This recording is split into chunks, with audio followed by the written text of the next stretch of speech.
It's really easy to make Christmas fir branches out of crepe paper. Let me show you how. So you'll want some green crepe paper, some 20 gauge wire, scissors, some floral tape and some tacky glue.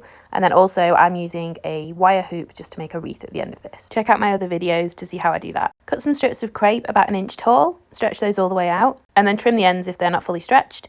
Fold the crepe paper over several times, usually 4 times works well, and then cut slits to about 2/3 of the way along the paper. So this is going to create a fringe, and you want that to be as fine as possible, but just take your time cutting the slits. This is why we fold it over, so that there's a lot less to cut. Open the paper up and then twist the cut side between your fingertips. Add a layer of tacky glue along the uncut side of the paper. I use a cocktail stick to apply this. And then attach that to the end of your wire so that the solid piece is at the very edge. Make sure that's fully attached, and then work your way around twisting that and moving slightly down with each rotation. So you're creating like a spiral with the paper. If you want your branches to be thicker and fuller, you can do those closer together and overlay more.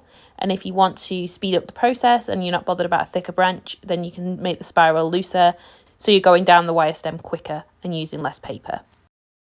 Continue adding strips of crepe paper in exactly the same way until you've got the length that you want and the thickness that you want, and then add some floral tape just to finish off the stem at the bottom. You can go back in and adjust any bits of crepe that haven't quite sat right. And then I like to add 2 or 3 stems together to make a more realistic branch.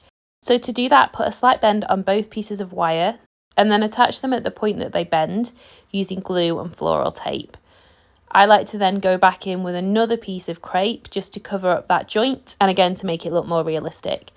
And there you have your finished stem, and you can use that in all sorts of different ways. I like to use it for a wreath, but you can use it for all sorts of Christmas decorations. If you plan to use it just as a stem on its own, then I would also finish this stem with some floral tape.